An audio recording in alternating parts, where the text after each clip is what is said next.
Drew, you killed this shit. Drew, you killed this shit.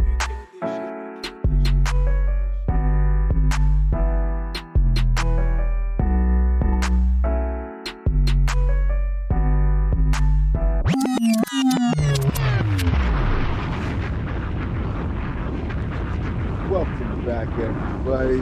You know what time it is. We here, we getting busy in the four corners of wrestling podcast here on the 613 Faye Productions on YouTube. And as usual, go ahead and hit that like, hit that subscribe, hit those notifications so you know when the next show is dropping and you can join us, baby. What's happening, fellas? We're gonna start in the blue corner with Quavo. What's up, Quavo? Yo, Mr. Soul. How you feeling, bro? Oh man, I'm good, man. I'm good. Allergies kicking my ass, but I'm still here. Any Who day you above telling? ground That is Jonah's kicking my ass too. good. We still gonna be fighting though, baby. We still Hell fighting. yeah, with the You know, sniffles and everything. We you know what I'm saying? don't take days off. Nah. So I'm We just told. That's what we're told. That's it. No, you put one thumb over the nostril, you blow out the other nostril, and it's all done, baby. It's all And you cleared out and keep good fighting. to go. Yeah, sir. And you know he's back, ladies and gentlemen. My man, the multi-man, the gold corner with them diamond studs on it, because he's from Hollywood. Yeah, Mike T. What's up, baby? Ain't nothing much, man. I'm here to wreck shop and just tell the news. Oh, shit. Even though I'm not telling the news, I'm telling the news. My man. All right, so folks, it's just going to be us three here. We doing the triple threat, and we about to get busy. And we starting it off. You know what day it is? It's Wednesday. That's why you listen, because you like the old school. It's old school Wednesday, baby. And we got Wrestlemania 6, the ultimate challenge from the Sky Dome in Toronto, Canada. And man, let me tell you, this fucking pay-per-view, 3 hours and 22 minutes, but it is entertaining. And we're going to talk about it right now. All right. So starting off with the WrestleMania 6 pay-per-view, the Ultimate Challenge, you had Gorilla Monsoon and Jesse the Body Ventura on commentary, and man, they was hilarious. You had the Fink in the ring, RIP to the Fink, and man, it was just like RIP all across the board with so many people in this pay-per-view here. You know what I mean? So the first match that we had Coco Beware versus Rick the Model Martel, who just so happens to be Canadian. So we're going to start in the gold corner, my man Mike T. What you think about the start of WrestleMania 6 with Gorilla, Jesse, Fink, and the Coco Beware, Rick Martel match? Well, I love how this one is nostalgic because, you know, they ride to the ring with that the little ring in the ring to the ring. Yeah, so that was a little nostalgic. But I mean, it was a good match. You know, it was a good match. Rick the Model Martel Rick won, right? Yeah. Yeah, that's what I thought. Canadian. With a Boston Crab. Yeah, he better win in Canada. They gonna kill him. And it was the first match. Yep. So right man won. Good workers, two good workers. Two should be Hall of Famers. I think Junkyard is in, but I don't think Rick is in. So yeah, man, Coco? Good stuff. You mean Coco? Coco, I'm sorry, Coco. Yeah. Exactly. Tell you, look, Frankie need to go in too. I don't know how the hell Frankie stayed put on that damn stand. Yeah. You know what I'm saying? Yeah. I would have thought that damn parrot would have flew the fuck away. Yeah, that I thought crazy, right? Right. And here's another thing, right? And then we're gonna bring Quavo in. Here's another thing. Like, wasn't it a thing back in the day where like whatever you brought to the ring either got kidnapped or killed? I remember Damien got squashed. The Bulldog from the British Bulldogs, he got kidnapped. I don't remember anything ever happening to Frankie. I don't remember anybody ever kidnapping Frankie or threatening to put Frankie in the oven or anything like that. I don't remember any of that. So like Frankie should get Hall of Fame, MVP all around the board. You know what I mean? For just being so damn cool. Quavo, what you think about the start of WrestleMania 6, the Ultimate Challenge? The Ultimate Challenge, as Vince put it. I liked it, You man. like I liked you like it. my Vince impersonation? I did. I did. You're fired. Hell yeah, man. Hell yeah. No, this was a really good way to start the pay-per-view. I like seeing good work. I actually do like Coco Beware. Mhm, Um, and seeing Rick, the model doing some good work with Coco. I liked it. It was good. It was good. mhm, mhm. Yeah, it was a pretty good match. I would say it was a pretty good match. How would y'all rate this match? Wait, well, how would you rate this match? I'd give it a good 7. Good 7? Okay, okay. What about you, Mike? How would you rate this match? I'm gonna go ahead and agree with Quavo. 7. Yeah, yeah, yeah, yeah. And it was a good thing. When was the last time you seen a match end with a Boston Crab? That was like, Exactly. wow, throwback. Exactly. WrestleMania 6. Right. Zinger. All right. So then next we had and this was hilarious to me, man. We had Mean Gene, right? And Mean Gene was talking to Bobby the Brain, Haku, and Andre the Giant. And if y'all remember, you know what I'm saying, those of y'all listening remember the old school, they were the Colossal Connection, right? But Mean Gene came out and said the Philosophy Connection, and, and Bobby the Brain damn near lost it. He was like, "What did you say?" And that was just hilarious to me, man. That was just like he pulled a line out of Tropic Thunder, like, "What the hell did I just hear?" You know what I mean? Like that was great.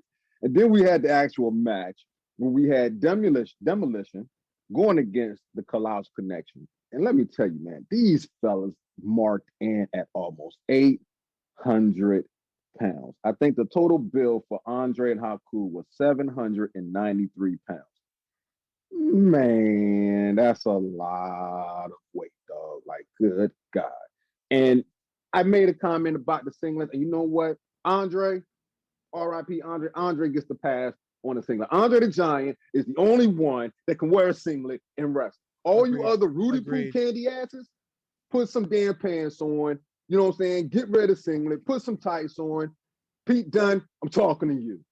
And everybody else wearing a singlet. Don't make no sense. It's nasty. Andre gets the pass. He's the only one. Okay? So, Quavo, what you think about this segment, man? Oh yeah, hilarious, entertaining. I think that's one of the things that Bobby the Brain Heated had a really good way of doing it, and you'll see it throughout the entire pay per view. But he's just a great performer, man. Dog, the Very Heenan family was in full entertaining, dog. effect on this joint. Yeah. Oh my gosh, just all the way through. Just yeah. But I enjoyed this match. The slaps, I think that's something that is like now permanently etched in my mind, all the slaps that he was given. Andre was chopping everybody, dog. Andre was so great. It was hilarious. It was beautiful, and yeah, it really showed a lot. And the match itself, it was really good. Seeing Haku put in some good work, and then having that build up to the storyline at the end, and that kick, that that kick, that's one of the things that had me laughing so hard because back in the day, you're seeing this as a kid. I didn't see this as a kid, but if you saw this as a kid, I can only imagine the kind of reaction you saw when Haku's foot just like hit Giant's face, and then he's tangled up in the ropes, and you're like, "Come on, bro!" Right. But that's the one thing that you love so much about Andre, that is like those little dumb, quirky things are like what make you gravitate towards it. Because even though you hate it, you want to see him like get the hell out of it. It's like that's his thing, man. He gets caught up in ropes every now and then. Yep. That was what he loved to do. That was like one spot that he loved to take was getting Yes, caught up in the ropes. yes. And it was like you could see in his eyes, he was just waiting for it. Like, come on, do it. Do it. It was hilarious, man. I enjoyed it. It gave me, the Giant RIP. Loved seeing this match, man. Loved it so much. Mm-hmm. Yeah. And then at the end, you know what I'm saying, Bobby poking him and smacking Andre, like come on, you gonna smack the Giant? Like, that's a giant that knows how to be a giant. You dig what I'm saying? Because when he grabbed Bobby, he started shaking Bobby. Even Bobby realized in that quick moment, he was like, "All right, we're still acting, right? We're still Right. acting, right? And then it goes to the outside, and he's still whooping their ass, and it's like, oh man, that Oh was no. crazy. The best for me is like entertaining props to the Giant right here. Just number one, when he was like, "No one gets to ride back in the cart." Right. And then Gorilla was Yo, like, who's gonna just takes stop him? Haku right the hell out of it. Like, nah, this ain't your cart. This shit mine now. And Bobby was still walking up the ramp, just jaw jacking and That's shit. the hilarious part was like y'all could have just let him go ahead of y'all and then like take your time walking back, but they're literally like maybe 5 or 6 steps away, like he's just what's it called, verbally attacking him the entire way down while Andre's in the car like, fuck it, I don't give a fuck. Right. Pointing that big ass finger like, you're gonna get it. Hilarious. Man, And the Mike way he T. was holding his face, oh my god, priceless. Oh yeah. Mike T, what did you think about this segment, man? With me, Gene, Bobby the Brain, and Andre, the Colossal Connection, then the match with Demolition and the Colossal Connection. What you think? I forgot all about this match. I remember watching it I don't kind of remember watching it as a kid, but great to see Andre as usual. Great to see Bobby Heenan as usual. Rest in peace to both of them. The after the match might be just as entertaining as the match, because like Quavo said, man, oh man, that was just classic Heenan. Basically chasing them. He wasn't even chasing them. He was just talking trash to him, walking back. Andre with the chops, of course. Andre is a big dude, man. Yeah. He's a big dude. Standing next to Haku, it's like he made Haku look like a regular dude. Right. He made Demolition Right. look like regular dudes. Regular dudes, right? I'm sitting there like Axe looks like the King's brother and shit. I think getting his ass whooped, but Yeah. I was like that. Demolition. I never was too fond of them. Mm-hmm. Do like a fake LOD. Yeah, I never liked their ring gear. You thought that too? Okay. Yeah. Yeah, it looked like they was working in a strip club. Right? Right. I kept thinking about Pulp Fiction. I was like, what the heck? The But Gimp, I was thinking about that part. The Gimp part, like the fuck. I'm with you. Only Andre should be wearing signets. But the only reason why he can wear it because he can whoop me. Pete does probably can whoop me too, but I'll take my chances against Pete. Yeah, I'll take that. I'll take my chance with Pete Dunne. If it got something to do with Andre. But I mean, it was good. It was good, man. It wasn't I mean, it was good for a second match. I'll say that. It was good for a second match. Okay. What you gonna rate it? What you rate this? It would have been low. I ain't gonna lie, it would have been like a 5, but I'm gonna give it a 6.5 because of the after the match. The theatrics after the match was pretty cool. Okay. I don't know. I don't rate that much. Me personally, I'm rated at 8, and that's all because of Andre. You know what I mean? Haku did majority of the work. I totally forgot. Haku wrestled barefoot for a minute. Took me back to seeing, you know what I'm saying? I know it's old school, but seeing Matt Riddle was like, damn, there was a lot of wrestlers that did wrestle barefoot back in the day. But yeah, Andre just took control and not even doing that much. You know what I mean? That's that less is more aspect. So it's like, yeah, he did so much without doing so much, and I just love that match. What about you, Quavo? What you rate this match? I'll give it an 8. I'll give it an 8 with you. I think more for the fact that the aftermatch brought it up too. If it had just been the match that ended like that, that shit would have been dry. And I definitely would have agreed with Hollywood, give it a low 6 or something like that. But the entertainment afterwards, honestly, the brain made this shit go up for me. Yeah, definitely. Yeah. I'll give it an 8. Yeah. If you don't have the brain in this match, yeah, it really does fall flat. If you don't have the brain and Andre in this match, I think it falls flat. You know what I mean? Just the brain being who he is, and then Andre being who he is, and like you said, Quavo pointing out to Mike T's comment, you know, that aftermatch, like that was like, yeah, just as entertaining as the match, because it's like, okay, we didn't see Andre in the match, but we got to see him do his thing after the match, and yeah, that was just funny. Seeing him ride it back was classic. So once again, rest in peace, Bobby, Andre. And once again, Andre is the only one that gets a pass on the singlet. Moving on. Next, we had the Hercules versus Earthquake match with Jimmy Hart. And at this point, Earthquake was undefeated. This match was, man, to me, my opinion. So I'm just going to go and get the fellas' opinions. Let's start with you, Quavo. What you think Yeah, about the Hercules versus Earthquake match? and see, most people would think I would like it because I'm a big dude. Y'all know that Quavo will be big, but at the Mm, same time, yo, Earthquake, you are not allowed to wear the singlet. at You are all. not allowed to wear it, and but you know what? This match, you know, it it was good to fill up the card. Um, Personally, the ending, I hated it. It was just, it's just, I don't need to see Earthquake sit on nobody no more, no more, no more, and not three times, bro. Please don't do it three times. One was enough. I don't need the repeats. But it is what it is. The match did, it was okay. I don't ask me to rate this. Yeah, I don't think this was a match worth rating, in my opinion. Let's see what Mike T has to say. Gold corner. What you got for this match? Well, shit. Why did y'all come to me then? I guess I want to see what you do. I want to see what you do with it. I gave you the I tag. mean, I mean, y'all said everything. This match was boo. That's what it was. It was a booer. It was a boo match. It was when you go get your popcorn. Yeah. Right. Your popcorn ready? So, Bathroom break.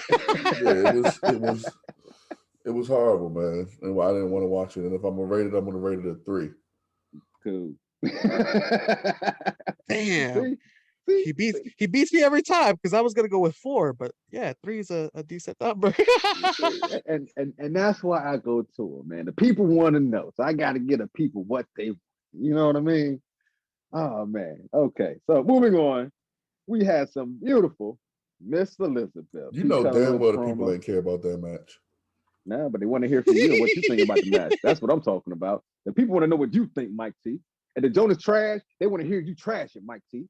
Don't just give it a pass. Like, I ain't trying to speak on it. Nah, man, we want to hear your thoughts here in the four corners of wrestling, man. You said we tell the truth. So tell the people the truth. If you thought it was trash, say it was trash. That's all. We still like it. All right. All right. Next, we have Miss Elizabeth. Everybody loves Miss Elizabeth. They said she was hot. Rest in peace, Miss Elizabeth. But we had that promo with her. And if y'all remember, this is the time where her and Randy was not coming to ringside together.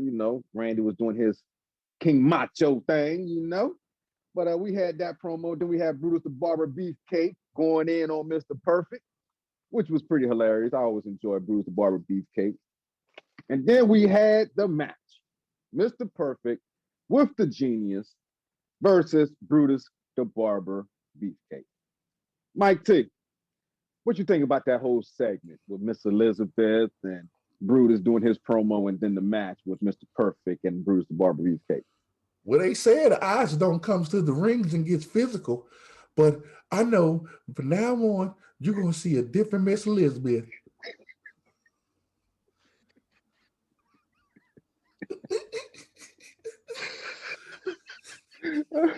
I was like, what?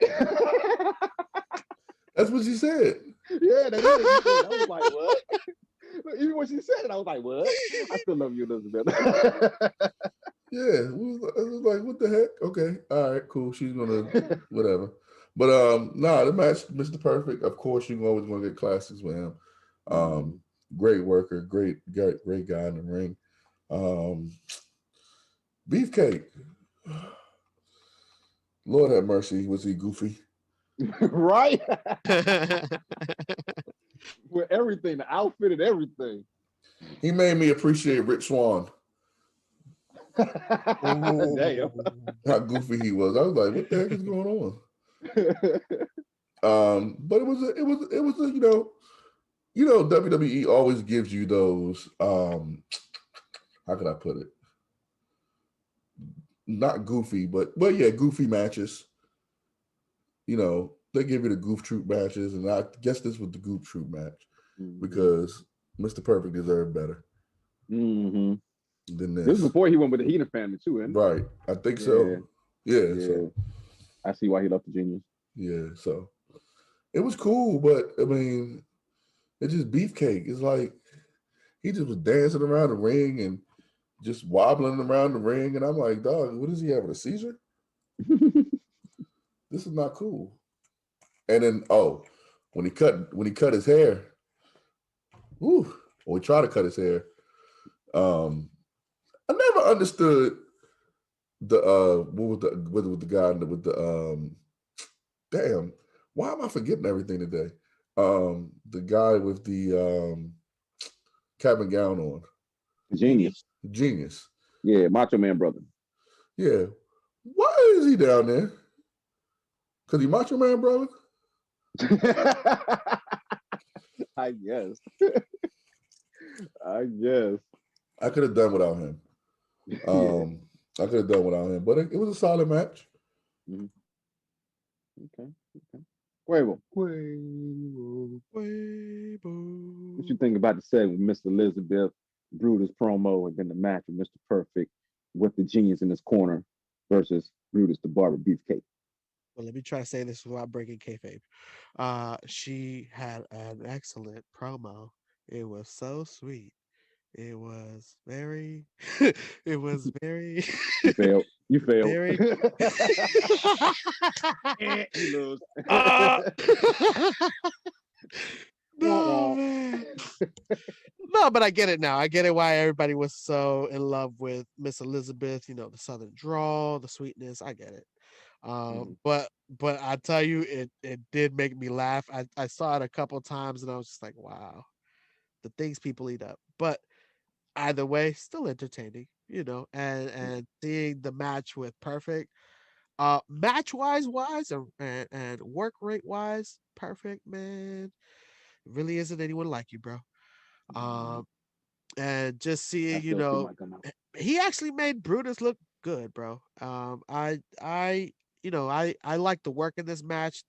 I get what Hollywood was saying about the Goof Troop quality in this one. It definitely has that quirky Goof Troop quality in it. The hair being cut at the end. I thought it was hilarious. You know, everybody's anticipating, like looking like, oh my gosh, is he gonna cut Perfect's hair? No way. And then, you know, of course, Perfect is definitely not gonna let that shit happen. Not his luxurious hair. Ain't no way. Oh no. He got the fuck up out of there. Ain't no fucking way that's gonna happen. So, you know, Genius. Hey, you okay? You due for another haircut, anyways. Right. And even though they say, well, he had just had one like a couple of weeks prior. Like, he was like, bro, I don't even have any hair to cut no more now. Like when we get to the back, I think he cut his rat tail off. Gorilla was like, go to the back. Can I say something real quick? Brutus the Barber Beefcake never had any clippers. No, he did end up getting clippers. He did end up getting some clippers.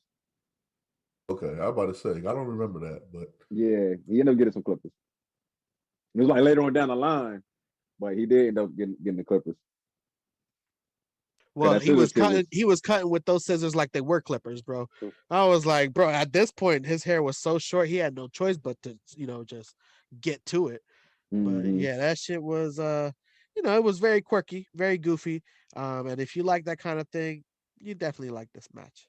It was good work, good amount of goofy, decent amount of entertaining.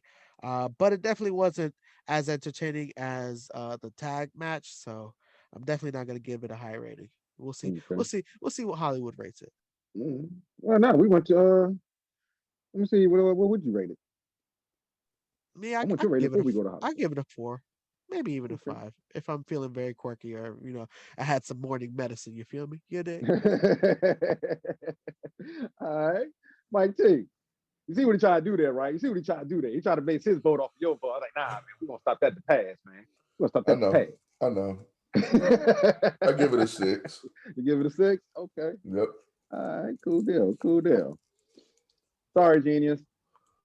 So next we had Canada's Own. Remember, this pay-per-view WrestleMania 6 was in Canada, so we had Canada's Own, the Hart Foundation, Bret the Hitman Hart, and Jim the Anvil Neidhart going up against the Bolshevik, Nikolai Volkov and his partner. I forgot his name, but yeah, they was from Russia and out there singing the Russian His anthem. name And is Boris. Boris, my bad, Boris. Boris. I didn't mean to mess it up, Boris. Boris. I don't want to get beat up by Boris and Natasha. I don't want it. It would be very bad. Very, very bad. Because then they would stand over me and they say, if he dies, he dies. I don't want that. Oh, yeah. And we're back. Getting busy with the Hart Foundation and the Bolsheviks. So what's Quavo? Mike T. Man, what y'all think about this match? This match was like 2 seconds. So we're gonna take 2 seconds to talk about this 2 seconds. That's what I was about to say. Again, this pay-per-view, I ain't remember, so I'm gonna be quick. Watching it again, I was like, damn, that was quick. And I had went to the bathroom and they was already on to the next thing. I was like, hold on. Wait a minute. And I rewind. I said, wait, what? Okay. So yeah, 2 seconds. All right, Quavo, 2 seconds. Yeah, I'm gonna rate it a 2 because it was probably only just as long as the 2 entrances. That's how long. I think the entrances was longer. They were. They had to be. They had to be, bro. They had to be, bro. Even with cart, even if the cart went at a fast rate, that shit, bro, dog. This shit was like 2 seconds long. Oh man, that damn cart was hella slow. What? They didn't grease the wheels. They haven't greased the wheels. Nah, they set it to Undertaker speed. I was like, before the Undertaker even got there, we're gonna put this on practice mode before you get here. That's how we doing this. Oh man. Yeah, baby. Next, we had the Barbarian. When the last time you heard that name? The Barbarian, who was a part of the Heenan family. I think he was a new member in the Heenan family, against Tito Santana. When the last time you heard that name? Tito Santana. And Jesse the Body Ventura, you son of a bitch. You are a racist ass dude, man. You calling my man Chico. Every minority in the night caught it from this guy, man. I mean, from the bean burrito comments to the Chico to the Russians. Man, everybody was catching it. No, even Bret Hart and them, like Canadians was catching. Like, good Lord, dude. And you was the governor? What in the shit? Minnesotians, I'm worried about y'all up there, man. Like, go watch this pay-per-view. Tell me what y'all think about your boy. Oh, Lord have it. Quavo, what you think about the Barbarian and the Tito Santana match? Chico! Oh my god. Jesse kept on calling him that, man. Oh my gosh, that shit. And the burrito jokes. That burrito joke. Oh my goodness. At that moment, I won't lie, I got mad. And then in another moment, I was like, fuck it, it's wrestling. Get over it. And I did. And I laughed about it. But at the same time, he was relentless in that shit. Relentless. And it made me remember, like, oh shit, but the body didn't give a fuck. He did not care what he said on screen. I think they kind of gave him that rage too, because he was just from the get-go. I think he was having like a therapy session on the mic in that moment. But the moment the camera was on, bro, he didn't give a fuck. He was in performance mode. Brought so much heat the entire match against Tito. I thought it was a, it was a sad thing to see Tito lose to the Barbarian. There was this one point in the match where like I thought he had actually won, like the ref had miscounted it or some shit. I even replayed it like 4 or 5 times, but hey, if you land on the dude and you keep punching, give the ref a chance to fucking count at least. But no, it's those little things that made the match slightly entertaining. I didn't like seeing Tito win. And then the commentary was extra as hell, but that's what you're gonna get. And it was it was decent. It was decent. He did some good stuff in there too, made it hilarious. His newest acquisition to the family, hilarious. I thought it was a decent way to give some shine to Barbarian. So good job, Heenan. It was a good match. It was all right. All right. Mike, what you think, man? You think Jesse went too far with the commentary? What you think about this match? Lord have mercy, was a different time. What? Let him try Everybody that talk about the attitude era, but shit. Look, Jinx. The era right before them was just as bad. Just as bad. So, I mean, does anybody really care about the Barbarian? Hell to the no. No. I just care about Heenan and Tito Santana. Who was a Hall of Famer. The Heenan family just kept growing and growing. And it was a solid match. I mean, what you gonna get from these two? It wasn't star-studded though, but it was a good match, a good solid match for the Sky Dome. And yeah, man, a lot of people there. I think this is when they set the attendance record, or it wasn't right after. I don't remember, but it was good. It was cool. I think it was like that 60,000, something like that. 67, I think. Yeah. Was it 67 and 2, counting Jesse and Gorilla? Well, 67 and 3 because Jesse said Gorilla counted Three people. Yeah. He said all them hot dogs he kept eating. He said, "You keep eating them hot dogs. How could you eat them hot dogs and come back to the microphone?" Hey, Jesse was going on everybody. Dog. Oh my goodness. That's what I'm saying. I don't understand how he got elected governor, bro. Like, good God, man. Like, crazy. Oh man, we waiting this match, fellas. You want to rate this match? I mean, it was an okay match. I was surprised that the Barbarian got the win after seeing all that action that Tito did put in. So what did y'all think, Mike? What you want to rate the match, man? I think it was okay. I'll give it a 5. I'll give it a 6. 6, okay. Quavo? It wasn't bad. Yeah, I'll give it a 6. Okay. All right. So next we had the American Dream, the common man, every man's working man, the man's man, Dusty Rhodes, out there with Sapphire. My man switched it up. He said her name ain't Sapphire no more, daddy. Her name is Sweet Sapphire, daddy. That's what you gonna call it, daddy. I said, go ahead, Dusty. You can have that Sweet Sapphire. That's all you, daddy. But hey, Sapphire, they had some hips on that little rump. So for that Sapphire, I give you a giggity goo, girl. All right. So then we had, hold up. We had my man. Ooh, yeah, can you dig it? The Macho Man, Randy Savage with Sensational Sherry. And this one, the Macho Man, I was out there coming out as the Macho King. Can you dig it? I was doing my thing with my scepter and my crown, and I had my throne right there in the ring, and it was looking nice, baby. I was looking like the cream of the crop, daddy. Can you dig it? And Sensational Sherry, she was sitting there where she was supposed to be, right in front of me, looking like the queen she is. Yeah, she is. So yeah, you got the Macho King and Sensational Sherry versus the America Dream. He's just a common man. That's all I know, Dad. Yeah, let me tell you, man. I was rocking out when these intros came out, man. This thing took me back, Daddy. Yes, it did. This was the highlight of the night for me. I don't care. I'm saying it now. The Macho Man and Dusty Rhodes in the square ring together, baby. I had goosebumps. And then Dusty got in the ring. What do you say, fella? He said, I got the crown too, Daddy. You think you coming out here, Macho King? I got the crown jewel, baby. Miss Elizabeth. And then Miss Elizabeth just came on down the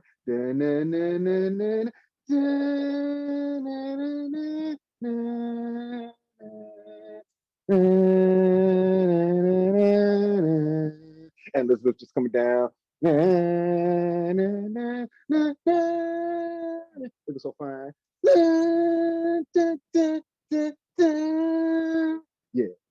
Giggity, cool Elizabeth. Man.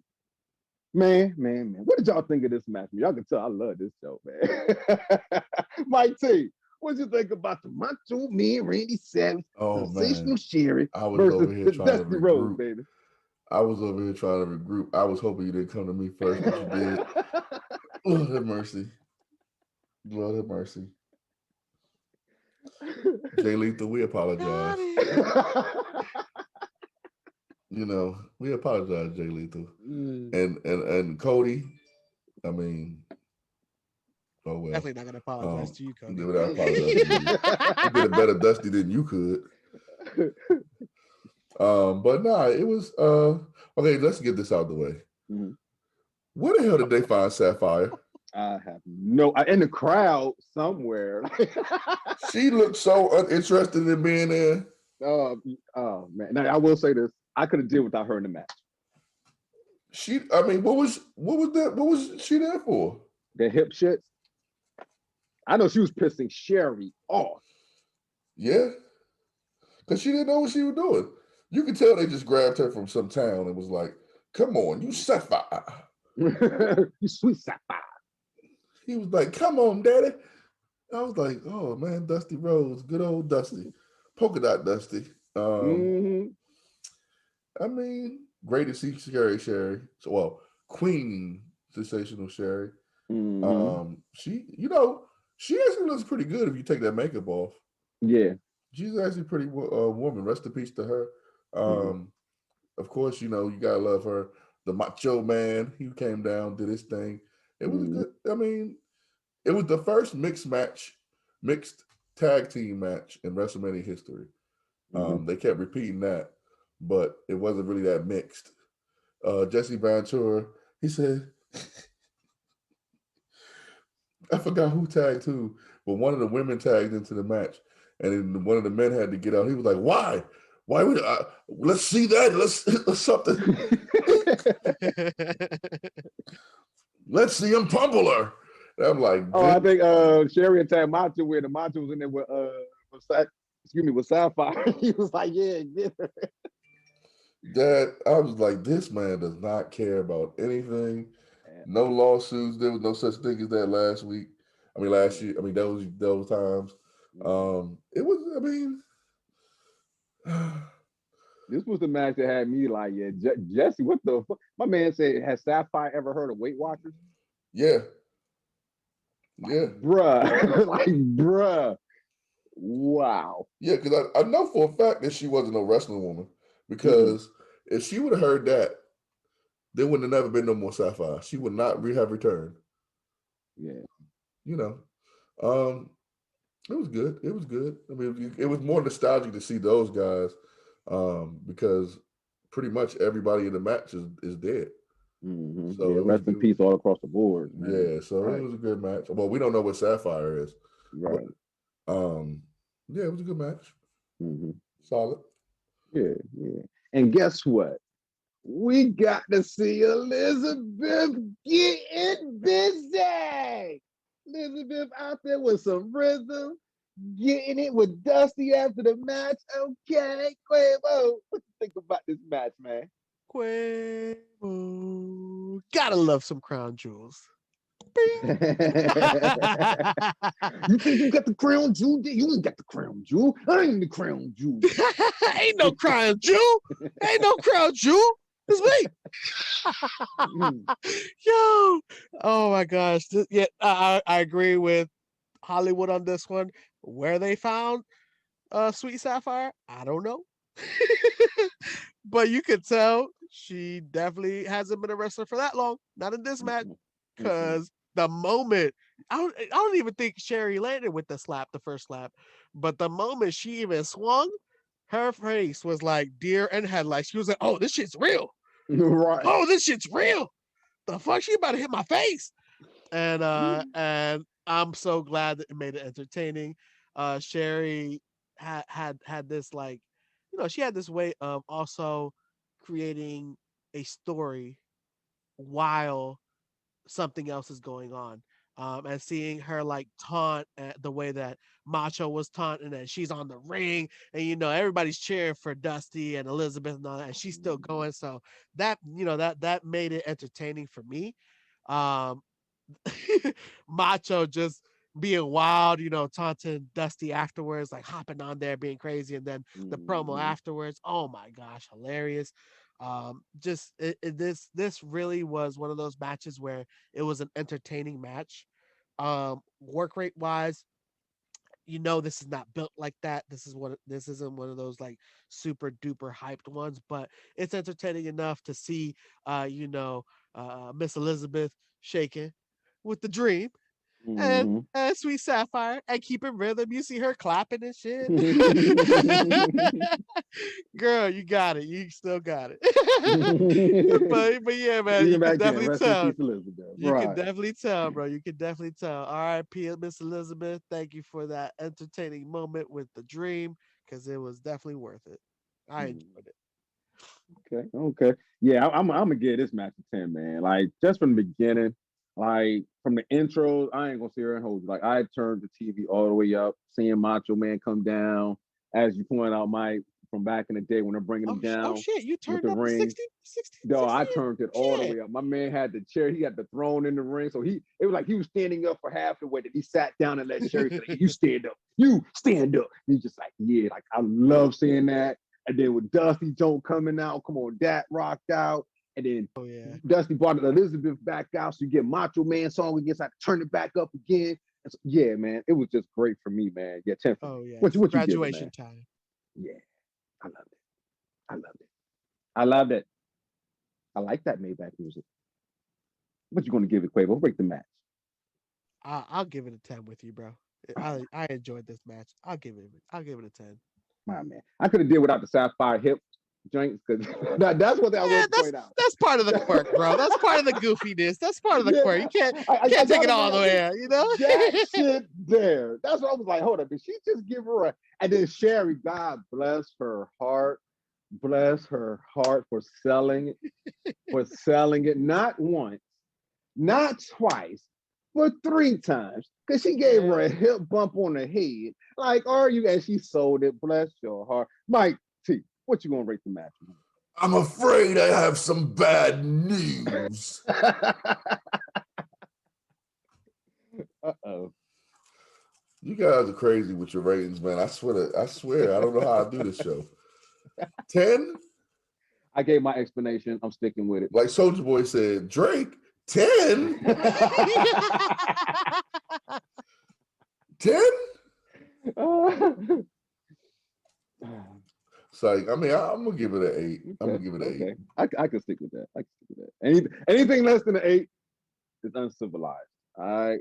So yeah, once again, I enjoyed it. Rest in peace, everybody. Macho Man, Dusty Rose, Miss Elizabeth.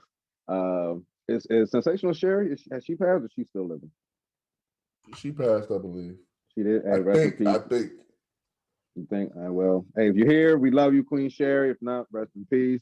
And Sapphire, whoo, girl, them damn hip bumps, man. Lord have mercy. But hey, we love you too. All right. So moving on, we had a nice segment, man, and this was just like full of promos. Like I said, this pay-per-view was like 3.5 hours, almost 4 hours long. And if y'all remember back in the day, this is when like pay-per-views started, I believe, at like 8 o'clock, and it didn't go off until midnight.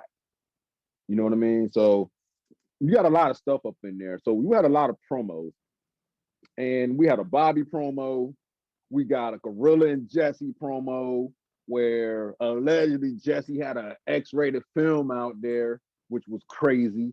Then we got a promo from the Macho King, which was like, oh my God, it was pure gold. Because whenever the Macho Man come out, you're gonna get some good shit. So he cut a promo that was pure gold. And then Demolition comes out, and to me, they bring down from where the Macho Man had it. They tried though.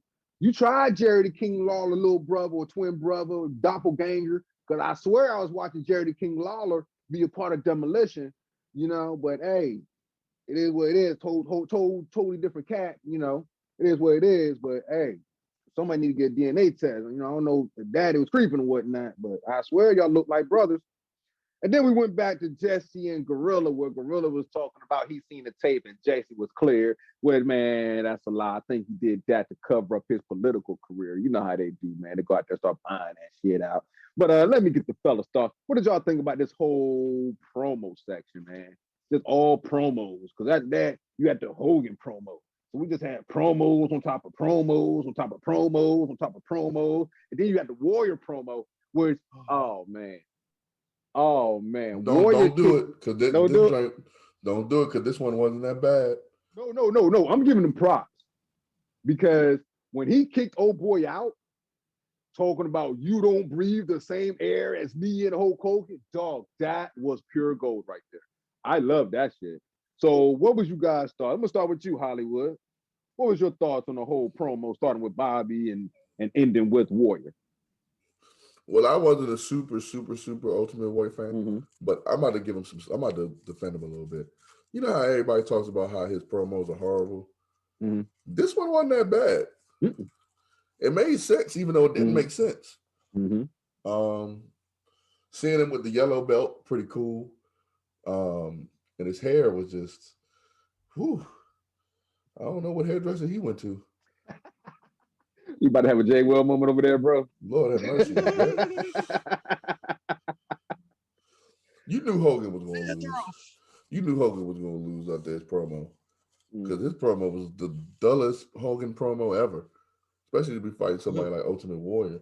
You better be hyped. You better get hyped just because Warrior hyped. Yeah, but I mean, it was a lot of promos, but that was what WrestleMania was back then. Like every WrestleMania back then, I think until like 10 had a whole bunch of promos before the matches, which sold the matches even more. So I wasn't bothered by it. Good promos, solid promos. Yeah. I mean, to me, Macho Man was the best, and then Warrior was next. Because, like you said, his made sense, and to me, it's like how he started off. You dig what I'm saying? He set that tone. As soon as he kicked it, and I was like, you. He just looked at me. It looked like he went and smelled him. Oh, punk ass up out of here. That's basically what he said. Like, you're not on my level. Why are you even in my area? Like, you're not Hogan. You don't even breathe the same air as me and Hogan. Get the fuck out. You are not worthy. You are unworthy to be in my presence, peasant. Like, he went Thor on his ass. I loved it. So with that being said, I'm gonna take it that Warriors promo was your favorite, Mike. No, it wasn't my favorite, but it was memorable because it wasn't bad, and it made me want to go back and watch some more of his promos to see if people were just talking trash about him. Right. Okay. Who's your favorite? I just like the banter between Gorilla and Jesse. Yes, that was to me. That was, I mean, Gorilla and Bobby Heenan was great too, but Gorilla and Jesse Ventura, they was the best to me. Yeah, Jesse and Monsoon. Yeah. Facts. Okay. Quavo. What did you think about this line of promos that we had? Starting with Bobby the Brain versus and promo with the ultimate warrior versus promo. Hey, hold on. And you know what? We're gonna shake it up. We're gonna add one more promo. I won't lie. I love promos.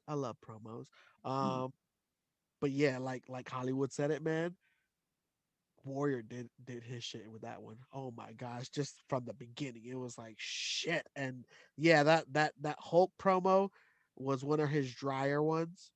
I was like, damn, come on, Hulk. Like, I'm expecting, like, pull some energy out of me because you're talking about how Hulkamaniacs are filling up the place with energy, and you're not pulling it out. I'm not getting that pull. Like, my energy's still sitting with me. And then seeing Warrior, like, just straight up, fuck you, bitch. Like, damn. Like, Warrior. I was like, shit. Well, damn. Okay. All right.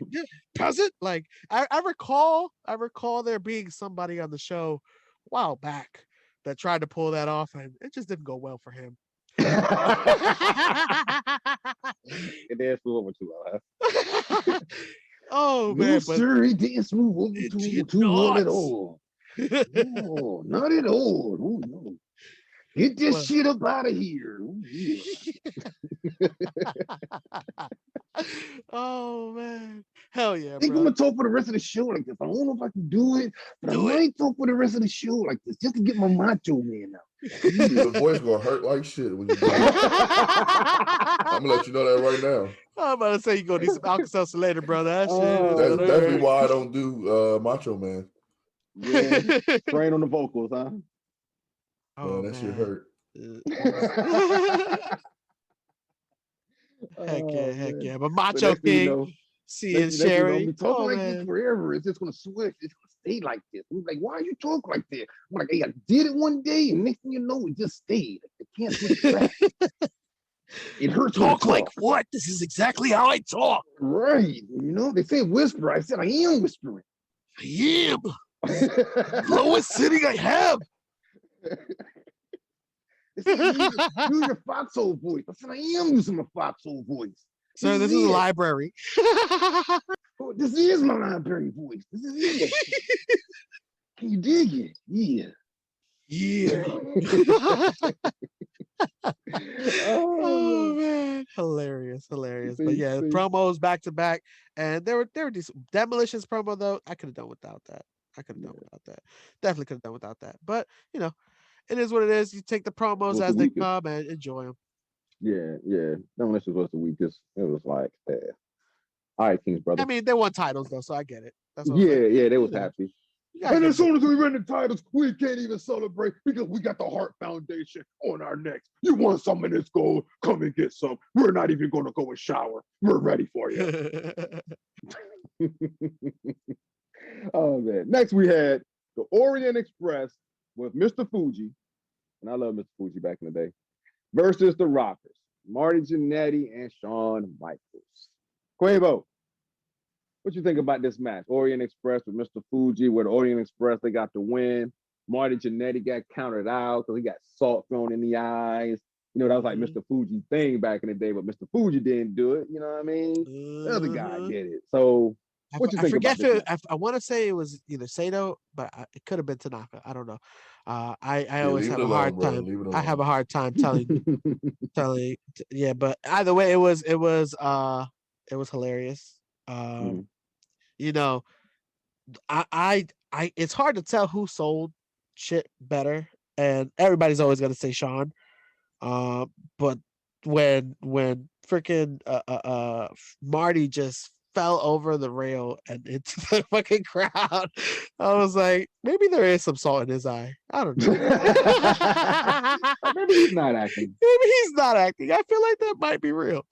Like I think he does have salt in his eye. But no, it was, you know, I enjoyed the match. Orient Express, you know, HBK, Marty, you know, all you know, the Rockers, they did some decent stuff in the ring, man, and seeing them do some good work with Tanaka and Sato, I enjoyed it. The fucking what's it called? What's that called? That cane. Oh my gosh, the cane. See, Marty, the infamous cane. Don't be touching Mr. Fuji's cane. Shit is gonna go bad, bro, and it did, and then you got salt in your eyes. So that's what you get. You shouldn't be touching things that don't belong to you. Keep your hands to yourself. That's what you do. Yeah. So yeah, entertaining. I liked it. Okay. Mike T, what you think about this segment here? I can honestly see why Sean left and the Rockers broke up. Because... Damn you, man! I was about to say that. That's why I wanted to give it to him. I didn't want to take it earlier. You know? No, hey, they called it the Oracle, man. I told him to see her. My bad, bro. No, you good. I'm just messing with you. What Jose Quabo said about Marty Jannetty, maybe he, you know, he's a good actor. Maybe he really did have salt in his eye. When he fell over that banister or the ring railing or whatever what it's called, I said to myself, I see why they didn't pick him. Because he did look like a goof doing it, so it did look kind of like he really meant to do that. Or didn't mean to do that. It was like an accident. And I was just like, look at this goof. I was surprised the Rockers lost. That was my thing, because this might have been when they started pushing Sean. Like this might have been, because remember when Sean kicked them through the barbershop, they was like on a losing streak. and He they was tired lost of at losing. WrestleMania. I don't remember any one of those two guys' names. Sorry to you guys in the Oriental Express. I know Mr. Fuji, but I do not even know any of you two guys' names. We had the Hart Foundation, the Oriental Express, Midnight Express, Rock and Roll Express. Everything's an Express in tag team wrestling. Woo, woo.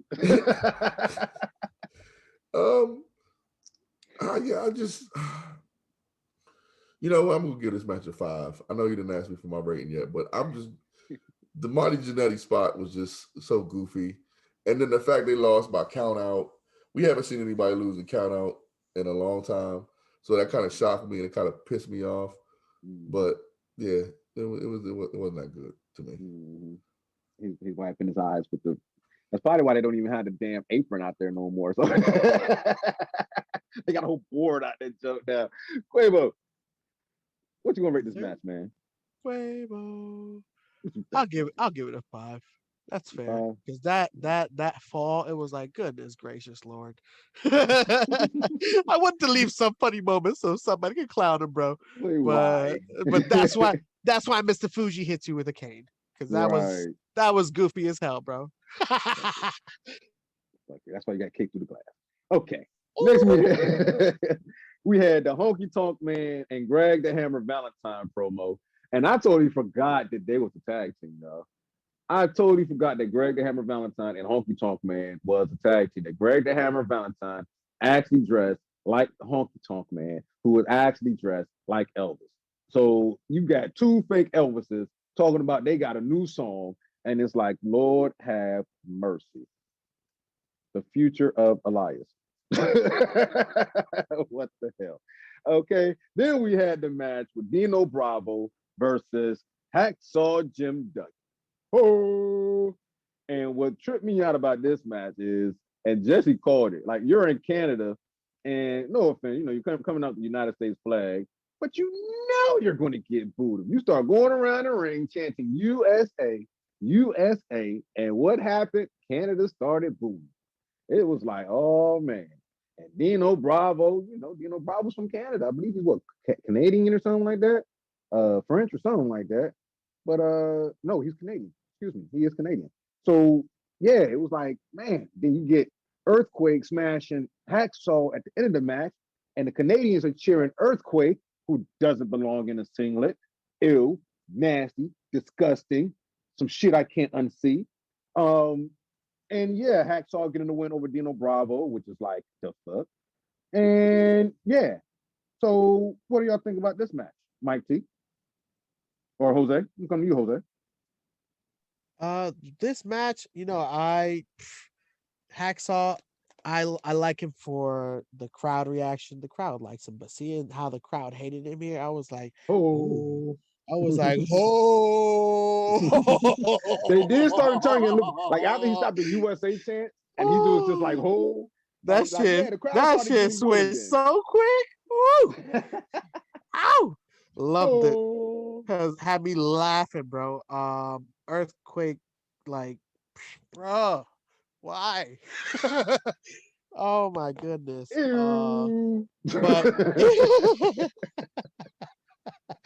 oh my gosh. But that's how you do it in Canada, guys. That's how you do it in Canada. And once again, Earthquake had to sit down and aftershock. Oh my god. In a singlet. Dude didn't even change his singlet. Marshall, did you see that shit? Ew. He didn't even change his singlet. Nasty freaking Earthquake, bro. Like, ew. Like, it was too much for me. That's a nasty ass dude right there. You come out with the sweaty ass singlet and you want to put your name. Ew. Yeah, you need to wash that singlet before you come back out to the ring. Because that shit was nasty. And if you're going to be sitting on somebody else, at least change the singlet, bro. That shit was nasty, bro. I don't know if it was in the budget or something else. I don't know. Jimmy's little bullhorn, annoying as fuck throughout the entire match for me. But at the same time, hilarious. You got it, Daddy. You got it. You got it, baby. You can't touch it. You can't touch it. Oh my god. Oh my god. Hilarious. You got it, Daddy. Oh, the bullhorn you love to hate. Hilarious. And just seeing, Hacksaw hit him with that, hit him with the wood. Pause. But yeah, it was good to see him get the win. But that after part, I know they did that for the crowd. And it got a really good reaction. And you do it for the people. You do it for the people. Yeah. They had to pay. They basically pander to Canadians. You know what I mean? Like, let's be honest about it. That's not easy to do. That's not. It's really not. We do it effortlessly here in the Four Corners because we love Canadians a little. Yeah, we love Canada a little bit. You know what I'm saying? Like Tony Kornheiser. Good night, Canada. Pamela Anderson, amazing. Christian, he's all right.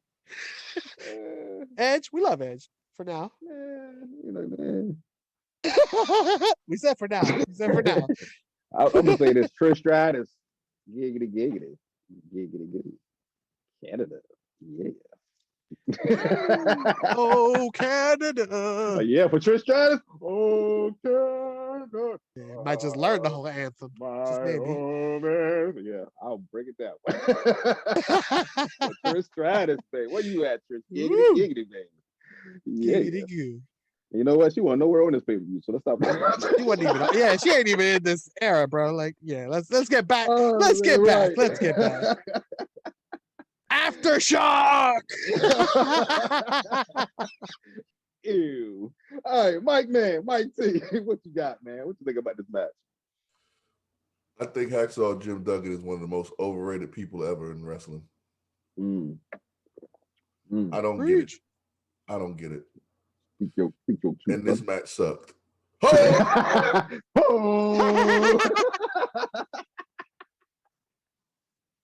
Oh shit, with the thumbs up and everything. Tough guy. Oh yeah. All right. Believing it at that? Yeah. Yep, we'll leave it at that. All right, moving on. We had the $1 Million Man versus Jake the Snake Roberts. And let me tell you, man, Jake the Snake being one of the most psychological guys in the game, one of the best promo guys out there. Like, first, I loved the damn boost, man. Like, that was my thing. And you had two guys, and those of us that are lifelong wrestling fans, we understand certain terminologies and things like that. So for these two guys not being body guys, it was a good match for me. And when I say body guys, for those that don't understand, those are the guys that are cut and ripped. All right, that's a body guy. All right, so you got somebody in this old school show, so we're gonna stick with an old school person. Superfly Jimmy Snuka would be a body guy. All right, back in the day, Jesse the Body Ventura would be a body guy. Okay, $1 Million Man, not a body guy. Jake the Snake Roberts, not a body guy, but can do some great matches and do some good work. And here you had one with the $1 Million Man, had Virgil in his corner versus Jake the Snake Roberts. $1 Million Man got the win via countout. So let's get the guys' thoughts on this match here. Mike T, what did you think about the $1 Million Man, Ted DiBiase, going up against Jake the Snake Roberts? Always liked Jake. Always liked $1 Million Man. So that was cool to see them. It was a good, put it this way. If I wanted to teach someone wrestling psychology, this match is the match that I would tell them to watch. Mm-hmm. It was just good psychology between the two. Mm-hmm. They weren't just doing moves just to do the moves. He really wanted to get that DDT on him. He really wanted to punish him, $1 Million Man. Mm-hmm. He wanted to beat the $1 Million Man up, and he wanted to feed him to the new Damien. Mm-hmm.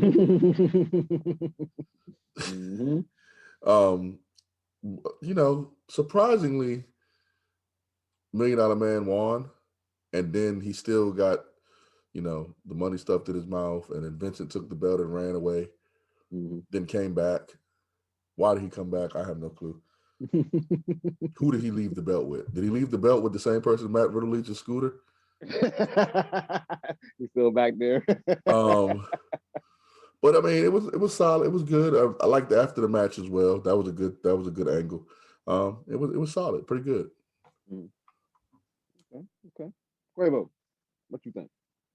Quavo. Yeah, it was a solid match, and exactly what T said. Like, I have replayed this one back to back a couple times just because there's storytelling in this match. Like, you can see the back and forth, and it just keeps a good pace. You got Virgil not doing nothing, doing exactly what Virgil does. And then also seeing him run away with the belt at the end, the storytelling afterwards, Jake giving Rona $100 bill. Like, what are you paying her for? What news does she have on you? What dirt she got on you, bro? You bribing her? I don't know. But all I can say is that, Jake, there was this one point where I was like, damn, he sold that move so fucking hard. Loved it. I was like, oh my, I replayed it like 2-3 times just because it was good, man. So overall, it was jam-packed. It was a good pace of, like, I want to say at least 10 minutes. There were very, very, very little low moments. But I enjoyed it. It was really good, man. Okay. Okay. Yeah, it was crazy. It was crazy. Good stuff. Um, both guys put in that work. Like you said, Mike, man, great psychology. You know what I mean? Great psychology between these two. What would y'all rate this match, Mike? Oh, my bad. It was a 7.5, 8, 7.5. I'm gonna give it 7.5. Okay. Okay. And Quavo, Yes, sir. I'll give it what an would you 8. rate? An I'll eight? give it an 8. Just for the simple fact that a man brought the snake. He brought the snake. He had the big old snake out that He jump. brought the yeah, exciting. But that gave it the extra 0.5. The snake, beautiful.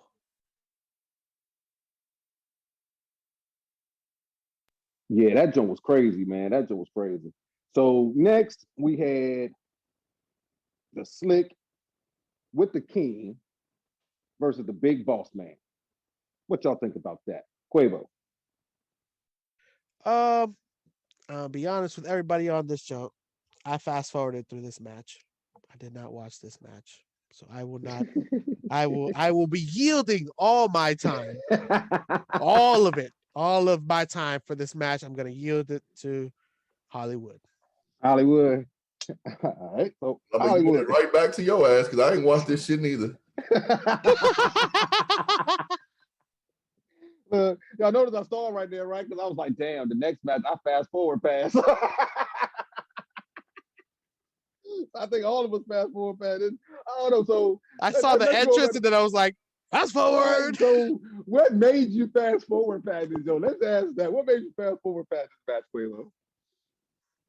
Since Mike diverted his time back to you. Kind of shit is this? Kind of shit is this? Hey, we just hit you with the New Day triple joke, man.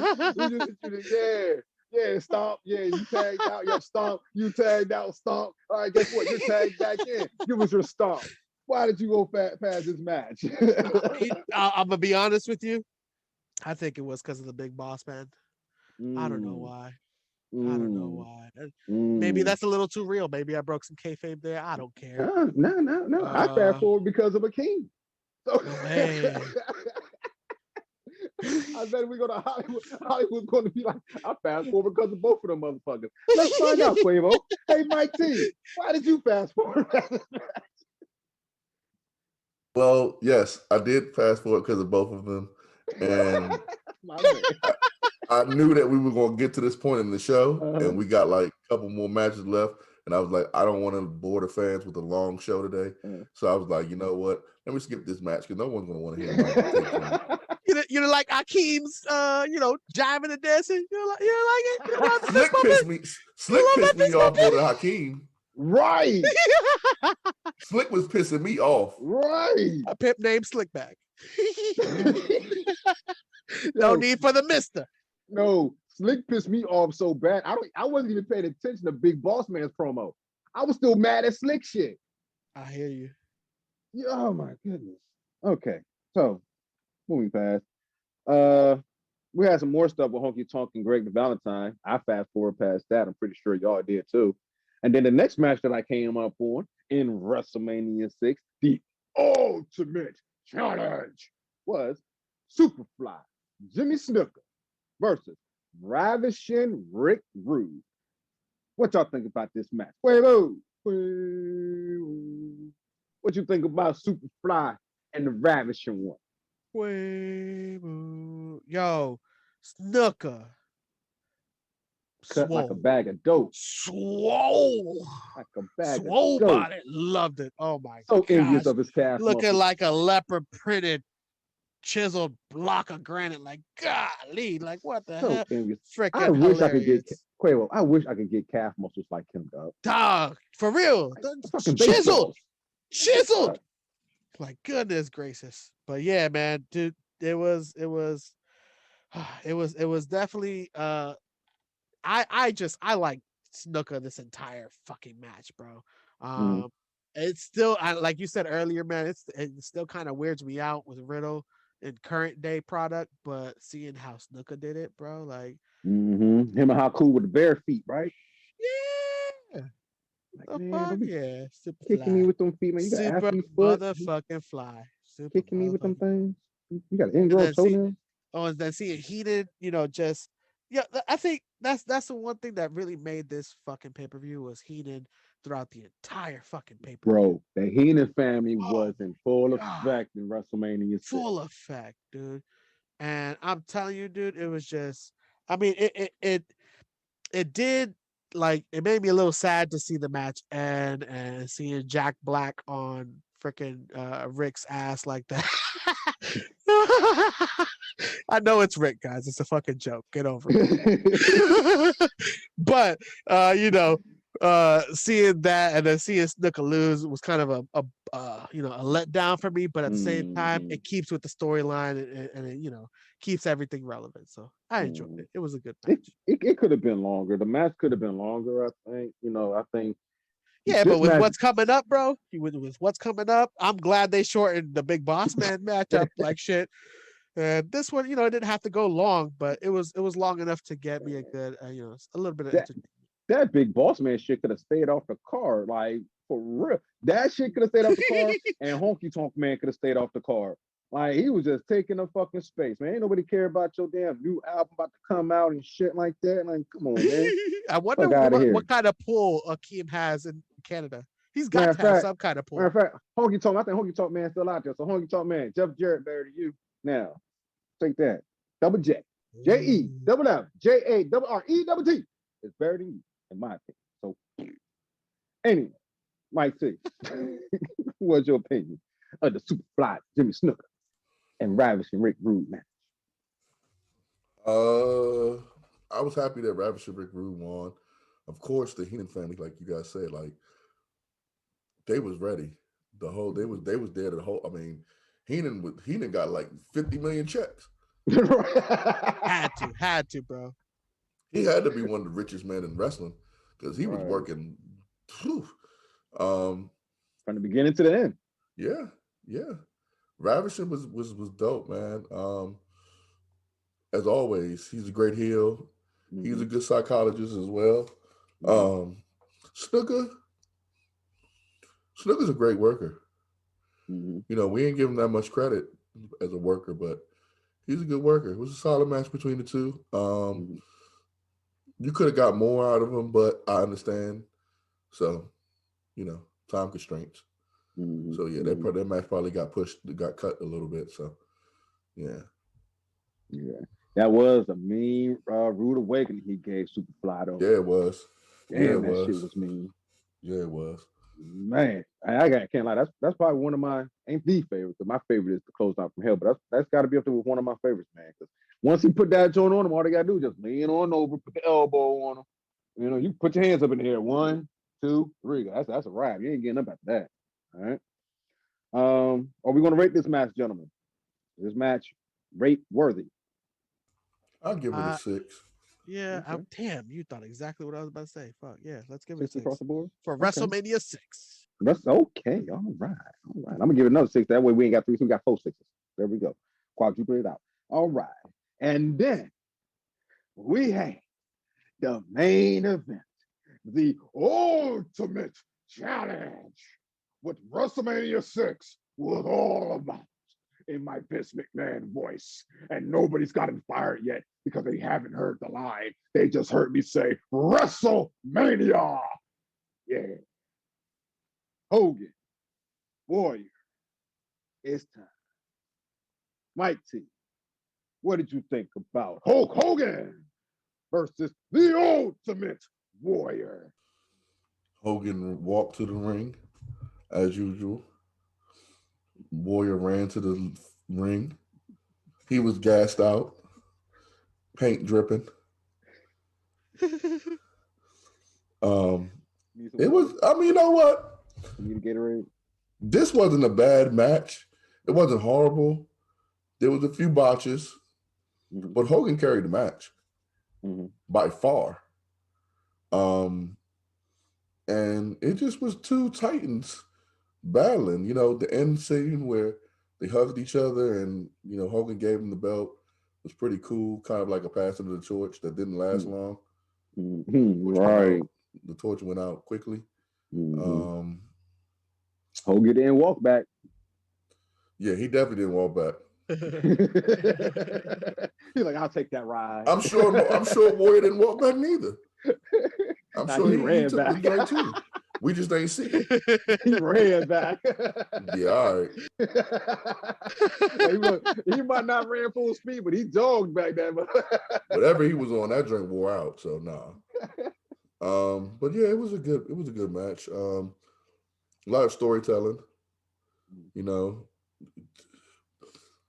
it was. You know what this match reminded me of? But it was a better version of that Brock Goldberg WrestleMania 20 match.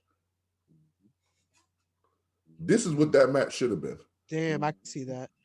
And it was solid. Good match. Okay. Quavo, what you think about Hulk Hogan versus the Ultimate Warrior? We got all the Hulksters here. All the Hulksters here. Oh my gosh, that Hulk energy was in effect. You can see it. All the way he was walking down, Warrior, your ass. Oh my goodness. Why like, yeah. Hollywood, I'm glad you said that. My man ran all the way down.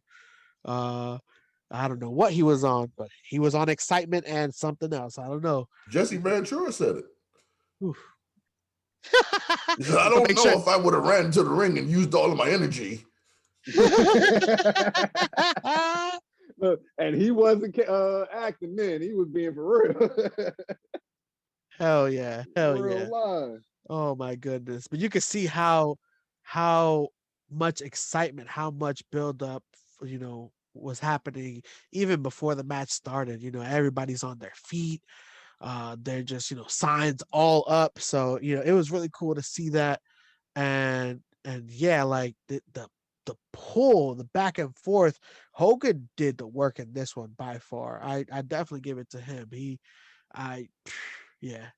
did good work with Warrior in this one, but he definitely he shined a little more than Warrior in my opinion, and I enjoyed it. It was definitely entertaining. It was a long 25 minutes, but it was definitely entertaining. Okay. You know what's one spot I think that they could have did without, and I'm glad that they don't do that anymore in the current part. You notice the old school show. That feat of strength shit. I am so glad. Yeah, that they don't do that no more. I gotta admit, I'm glad they don't do that either. Because that is a awkward position to be in with a dude on his knees in front of you, especially with somebody like the Warrior who's always moving his fucking head. Like that's not. There are children watching. There, yeah. But then again, remember, this time they got away with a lot, bro. Oh yeah, they got away with a lot. But I'm glad they definitely took that out of current day product. Yeah. I say that to say, Peacock gonna have fun with that shit. Well, they already had fun with something on this card. You know, yeah. I mean, Lord have mercy. Yeah, because we ain't never see that tape that supposedly Jesse had. That's because Jake had to Lordy, pay Rona off. That's why. Lordy. Let me tell you, man, this Joan here. But to what you were saying earlier, Quavo, to what Mike just said about the Warrior Hogan match. Oh yeah, like it's just it oh man, there's so much to talk about this match because it's a long ass match, bro. It's a long ass match. The Almost commentary 30 kept minutes. it. The commentary kept it live though. I won't lie. There were like that. Like I said, there were low moments, and seeing young Earl Hebner, with his goofiness, it kept the match decent. And I enjoyed it. It was okay. Okay. Yeah, I'll tell you this. Once again, it's an old school show, but after watching this, and I can say after watching a lot of the old school wrestling products and going back and watching the pay-per-views, the guys on the current products, y'all got to pick it up. Oh yeah, hell yeah. Y'all got to pick it up, man. Like what we were seeing back then was just passion. You know what I mean? Like you might have a love for the business, but those guys had a passion for the business. You know what I mean? Like you're getting paid way more than what those guys was getting paid, but yet it was putting in so much effort, man. You know what I mean? Just come on. Like look at somebody like Jake the Snake. And like Mike pointed out, great psychology. Great psychology. Will go in there and work his ass off. And man, it was just crazy, man. Crazy. So how would y'all rate this Hogan Warrior match? Quavo, how would you rate this Warrior Hogan match? You know what I mean? I'll give it a solid 7. Solid 7? Okay. Solid 7. Okay. Mike, what about 8. you? 8? Okay. Yep. Okay. All right. And by this being the conclusion of the pay-per-view, what would you rate the whole pay-per-view? What would you rate the whole WrestleMania 6? 7.5. 7.5. Okay. Quavo? I'll give it an 8. Yeah. Okay. I'm gonna give it an 8 too. I would have given it a 7.5, but I'm gonna let the Hart Foundation slide because it's Canada. So you can have a 20-second match, I guess. Oh man. My thing was Marty Jannetty, that bullshit. Like the fuck. Hey. Man. So speaking of WrestleMania 6, and we had a lot going on, a lot of action, I want to ask you guys about Rick Martel. All right. Rick Martel was only a tag team champ. 3-time tag team champ in the WWE. And he was a WCW TV champ. And as Mike T pointed out earlier, would you believe that this man is not in the Hall of Fame? That's a crying shame. I like Rick Martel. Rick Martel, to me, was one of those heels that you like to hate this guy. You know what I mean? He was like the light-skinned Carlton Banks before Carlton Banks. You know what I mean? Just the milder version with the sweater tied around his neck and the what was that? The fragrance of essence, the fragrance of arrogance. He would be sprayed around. Like that was some great stuff. So I want to get you guys' thoughts on Rick Martel. You know what I mean? Did you like him? Did you hate him? I feel like he could have been a world champion if given the push. He was a tag team champion with Tito Santana. And to be honest, Rick Martel didn't have the career that Tito had. You know what I mean? Tito was IC champ, King of the Ring, 2-time IC champ, as a matter of fact, and a Hall of Famer, class of 2004. So, Mike T, I'm start with you. What are your thoughts on Rick Martel? You like him? You hate him? You think he should have got a better push? You think he should be inducted into the Hall of Fame? I like him. I think he should have been an IC champion. You said world champion. I was like, whoa. But I think he should have been like an IC champion, multiple time IC champion, a long reign IC champion. He was a great worker. I liked his matches. His arrogance was cool. The spray can he had. Fragrance of arrogance. Yeah. And back in the day, Gorilla Monsoon would be like, it stinks. Right. It just reeks. It's awful smell. Yeah. But yeah, I mean, he should have been in the Hall of Fame definitely. He was, you know, when it comes to the Hall of Fame, it's different, you know, than like all the other sports. This is purely about entertainment, and Rick DeMont Martel entertained us, and he was damn good at entertaining us. So he definitely should be in the Hall of Fame. But I do think that he could have been an IC champion. Yeah, so More than just a tag team champ, right? correct. Yeah. Yeah. Okay. Okay. Quavo, what you think about Rick Martel? What are your thoughts? Like him, hate him, think he should got a better push? You think he should be in the Hall of Fame? I yield all my time to Hollywood. Psych. Fuck no. No, I am not from this era. I didn't see a lot of Rick Martel's matches.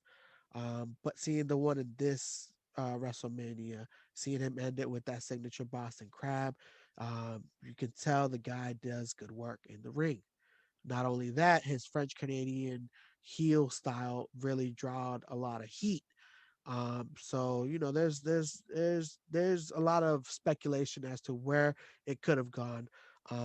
I agree with Hollywood. I don't think he could have been like elevated to that superstar, super heavyweight, like, heavyweight champion, like super gold level. But I could definitely see him with some good icy runs, making some really good storylines. And I like his style. The dude has a very good look, and Gus Griffin, shit happens. But I believe that he could have definitely been Hall of Fame worthy. Definitely could have been Hall of Fame worthy. I wish I would have been born in a younger time to see all of his matches in full effect and live. But seeing this match, it was worth watching, and I enjoyed it. Okay, okay. Yeah, hey, you missed some good stuff, Quavo. Let me tell you, man, you missed some good stuff. Rick Martel, like he was my guy. He was one of my favorite heels back then, man. Yeah, because then he I'm like steal Tatanka's feathers or some shit. Yeah, and like that be with him at the Tonka was funny and shit. And it was like he's always entertaining. He's just great. You know what I Yeah, mean? He just it's awesome. Like the dude has the look of a narcissistic asshole who could get mm-hmm, away with it, and mm-hmm, I like it. mm-hmm. Somebody's got to play the bad guy, and the dude could definitely play a good bad guy. I like And you that. know what? And you know what? He's one of the guys, and we talk about this sometimes. He's one of the guys I can actually see somebody from back then succeeding now. You know what I mean? With his gimmick and everything, I can see him I hear you. succeeding now with that. You know what I mean? Beefcake, not so much. He's not going to make it in this time. No, no, no. But Rick the Model Martel, yeah, he definitely could make it in this time. And I think, yeah, hey, my opinion, he could have been a world champion, in my opinion. If just given a chance. That's just my opinion. All right.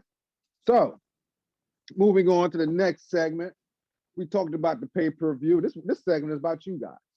All right. And fans, I want you to chime in too. Hit us in the comment section as well as the rest of the show with your thoughts. All right. But this is everybody's choice. This is all about you. All right. What do you like? Quavo, out of the whole entire pay-per-view, WrestleMania 6, the ultimate challenge. What was your favorite moment? What was your WrestleMania moment? My favorite moment was when the Hart Foundation won in 20 seconds. That was my favorite moment. That was your WrestleMania moment? Hell no, Canadian. man. Eh? That was your WrestleMania moment? Eh? Man, Hey, skip him, man. hey, Skip him. hey. Skip his ass, man. Oh my gosh. Eh? Goodness. No, the my favorite part of this whole pay-per-view was definitely the giant match. I just like Andre, man. I just like Andre. That was definitely my more entertaining match, and not for the match itself, but just overall the after match, the promo, all of that. And Heenan, I think made this whole fucking pay-per-view, to be honest with you. Okay, okay. Mike T, out of this entire pay-per-view, what was your WrestleMania moment? You should have skipped him. He gave you a match. You said moment. Mm-hmm. You know, It's all about him, man. It's all about him. It's all about him. It's all about him. He does what It's he all wants about to you now, man. It's all about you now. Yeah. So we say fuck Quavo. Um, Love you, Quavo. It's all about you, Mike T. What was your WrestleMania? it's all about Quavo, you know. It's all about Quavo. We gotta get those shirts. All about Quavo. Ooh. The money. Yeah, see, I'm the Oracle. But anyway, my moment was when Warrior had both belts and he had his arm out, had his arm out, and the fireworks were going off. That's my moment. Okay, all right, cool. And mine, a cliche, Macho Man coming out. You know what I'm saying? As Mike pointed out, with the ring, The crown jewel. with the crown, yeah, with the throne. It had his scepter in his hand, had the crown on, had the robe on, looking majestic, like the Macho King he is. Macho with King. it, man. And they had the thing raised up. Remember, for everybody else, it was lowered. For Macho Man, they raised it up. Like, so he was coming out looking down on the peasants and was higher than all the other wrestlers. Like, yeah, this is it. And that was my WrestleMania moment. So, fans, listeners, let us know in the comment section. It's WrestleMania season, baby. You know, WrestleMania has come and gone. Hey, let us know what was your WrestleMania moment. Okay? Now, moving on. It's time to get busy. Get your pens, get your papers, because it's time for everybody's favorite segment. One's gotta go. That's right, baby. That's right. Can we do the song before we start? Can you do the song? You want to do the song? Let's do it. Rock Let's do out? it. Let's You do wanna it. do Do we it? practice it? I don't know. But yeah, let's try. Okay, why not? What we gonna do? We can do it now. Here we go. One. Get the fuck About out my crib. for you get killed. killed. There you go, baby. Giggity. One's gotta go. And the rules to one's gotta go is we're going to give you a list. One person gotta go. That one person is gone and their entire career and everything they did. So, for example, if we was doing tag teams and we had the Rockers in there and you picked the Rockers, that means that Shawn Michaels is gone. The Kick Heard Around the World is gone. DX is gone. All the Shawn Michaels look-alike, Adam Cole, Dolph Ziggler are gone. We don't get none of that. Are we clear on the rules, fellas? I don't hear nothing, so I'm gonna take that as a yes. Let's go. I know the rules every week. So the choices are Superfly, Jimmy Snuka, Brutus, the Barber Beefcake, Dusty Rose, and Haku. Once again, the choices for One Gotta Go, and this is One Gotta Go Part 2. So if you want to hear Part 1, go listen to Sunday's show. This past Sunday's show, you hear Part 1. So One Gotta Go Part 2. Superfly, Jimmy Snuka, Brutus, the Barber Beefcake, Dusty Rose, and Haku. Who gets the lottery pick today? Who gets the lottery pick today? Oh, this is what we're going to do. I got a coin in my hand. All right? I got a coin in my hand. I'm going to call on who's the last one to go first on the last segment. I think I went to Quabo first. So I'm going to go to Mike T on this one right here. Mike T, I want you to call it. Heads or tails, baby? Heads. And it's heads. You want to go first or do you want to defer? You're doing this like football. Oh, shit. No, I'm going to defer. Oh, okay. Quabo. Oh, shit. Oh, shit. Who got to go? One's got to go. And I'm going to pick the Barber. Brutus. Unfortunately, Barber, I got to let you go, bro. It's just nothing personal, bro. It's just nothing personal. Nothing Oh, personal. hey. Let's do the song. Let's do. Cue it up. Brutus the Barber Beefcake. Get the fuck out Quavo's crib before you get killed. Bye. All right, Mike T. Who you got, baby? Well, this is going to be a quick show. We might as well wrap this up. Bye-bye, Beefcake. He said bye-bye, Beefcake. Oh. Yeah, bye-bye. Yeah, Mike T got his own song for him. Bye. You got to go, Beefcake. Okay. Listen, anyone out there, because we need some, we're gonna add some length to this show real quick. Anyone out there that does not pick Brutus the Barber Beefcake, stop watching wrestling. Please, okay? Because you can't pick Dusty. You can't. You're losing too much. You can't pick. Who were the other choices? You had Superfly, and Haku. You're not gonna pick him. And Haku. Go ahead. Oh yeah, see, Haku's still wrestling. Mm-hmm. So no. And if you delete Haku, you might not get Bullet Club. There you go. So no, Bobby cake. You got to go. Sorry, people. I try to make it as lengthy as possible. Yeah. But I can keep trashing them if y'all want me to. Go for it. Hold on. Do a trash for each also, name. Let's do yeah. a trash for each ring name. No, I'm not trashing the rest of them. Is one got to go? Why would I talk about the rest of them? I want to hear him trash Beefcake. He's been quiet majority of the show. I don't think Mike's been ever this quiet, you know? No, I want to hear him trash. I'm chilling. I'm chilling. It's one of my new personas. I think he's excited because WrestleMania just happened, you know? He's in a good mood. WrestleMania. No, I'm in a good mood, but I'm not excited about that bullshit WrestleMania we just watched. You want WrestleMania 6? No, I'm talking about the one we just watched. This Sunday, the one we just saw this past Tuesday. Saturday and Sunday. With your tribal chief. And if you didn't see it on his live reaction face, it was on his live reaction face. Hey, listen, people out there. For y'all listening right now, obviously, we recorded this before Wednesday.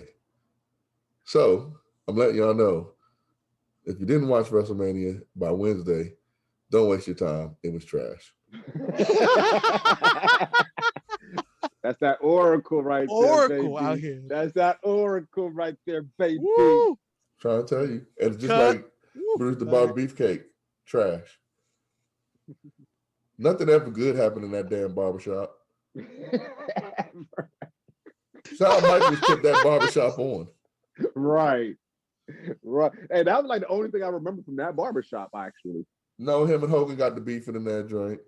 Oh, right. Didn't Roddy Piper smack Superfly with a coconut in the barbershop?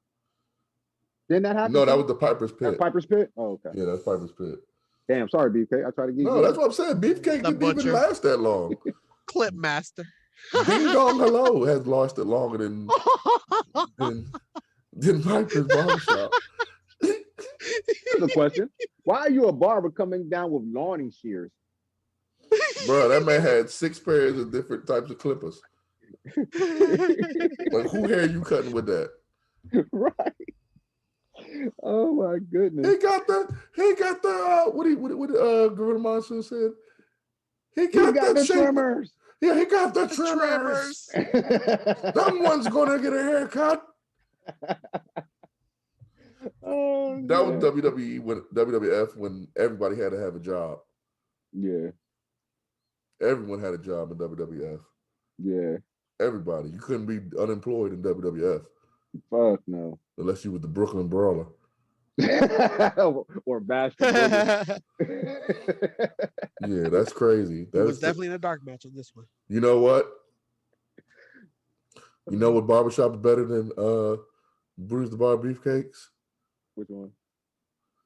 The one in Queens. You know what I'm talking about, right? You must be out your damn mind. That one? Mama named the Brutus. I'm gonna call him Brutus. Who gonna clean up all these flowers?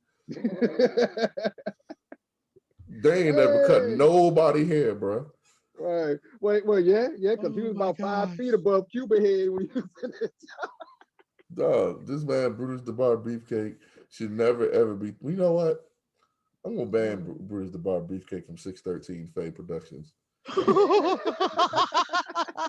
coming out with an instruction manual soon, and rules and regulations and HR stuff. And I'm definitely gonna put Brutus in there. He can talk about him. So no Brutus, no butcher in the. The only reason why people liked him was because of Hogan. And then he got the beef with Hogan. It was like, why would you do that? Right. We don't like you no more. Right. You're not Macho Man. Right. And to that statement right there, I think Macho Man was the only one that could beef with Hogan, and motherfuckers would cheer harder for Macho Man than they would Hogan. When I'm talking about the whole little friend angle, like you're his friend, and then like we've seen that so many times. Like everybody Hogan friend. And it makes sense now because we know how piece of shit Hogan is. But everybody was his friend, and then he had a beef. Like him and Warrior friends, then they beef. Him Savage friends, then they beef. Like, come on, man. Now Beefcake beefing with him too. Beefcake beefing with him because he probably gave him that ball spot. I mean, from what you're saying, maybe Beefcake wasn't the problem. Maybe it was Hogan. If you're having a problem with everybody that you're teaming with, maybe you're the problem. Backed him into a corner. What the fuck? You ain't back me into no corner. You back Hogan into a corner. Yeah, that's Hogan. I'm not Hogan's defense. Give a damn with that damn brother. He said, I don't take my vitamins. Fuck that shit. No, I do take my vitamins, but not because of Hogan. I take my antivitamins to not be like Hogan.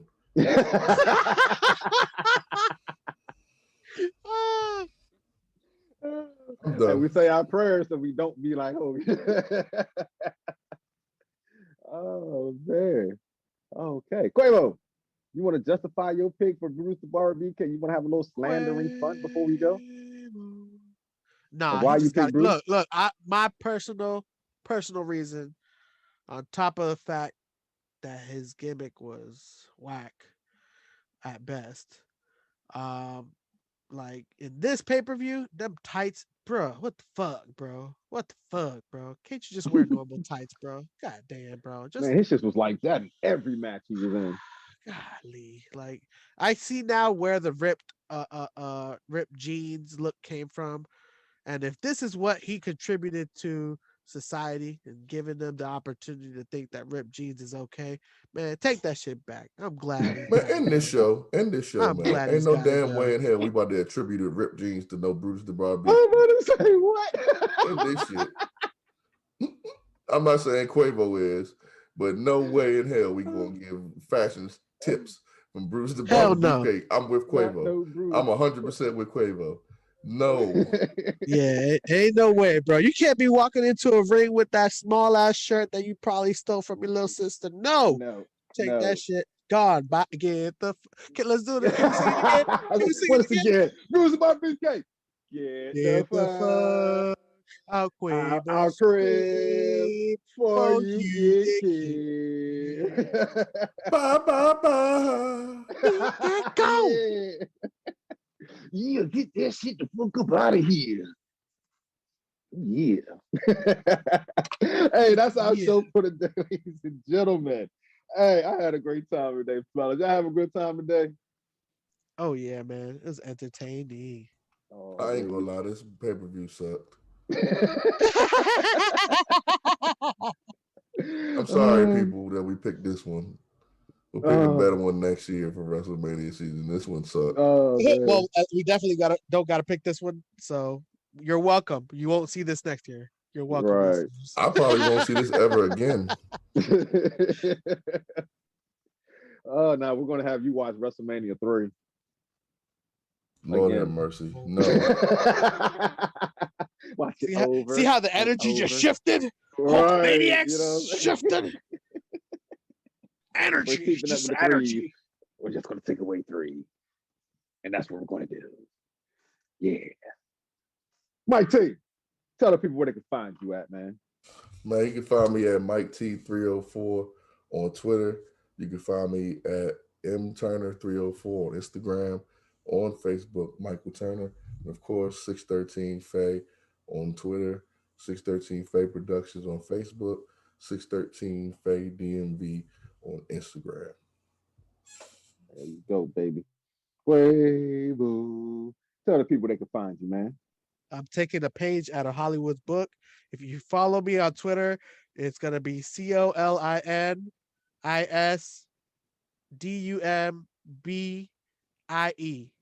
If you follow me on Instagram, it's gonna be JAY WILCHEESESEIAVEGGIE.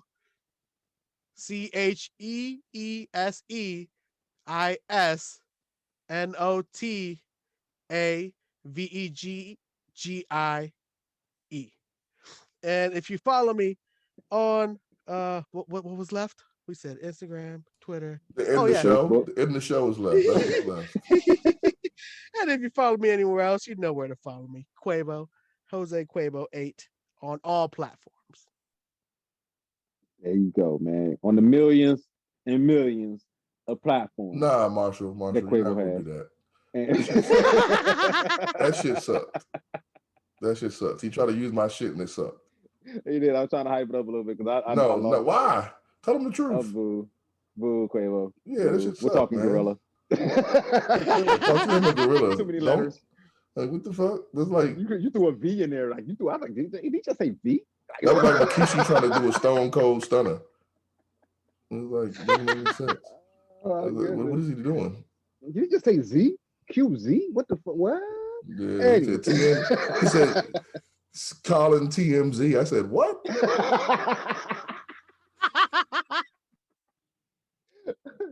Oh man, right. Oh man, I am your host, ladies and gentlemen, Mr. Soul Man. You can catch me on Twitter at SoulBoy1521, on Instagram at Get Ready I_am_soar, Soul_40, and King_big_dot_soul on Instagram and on Facebook under Marshall Simmons. And this has once again been in the Four Corners of Wrestling podcast. Don't forget to check out my boys Tone and Cash on Thursdays, Tone and Cash Gaming Pad Podcast, and also check out my Facts Ladies every Friday morning. These women are talking about politics, relationships, life, and entertainment. Once again, this has been the 613 Faye Productions in the Four Corners of Wrestling podcast. And as we like to say here, leave this shit to the professionals and don't try this at home. And we out.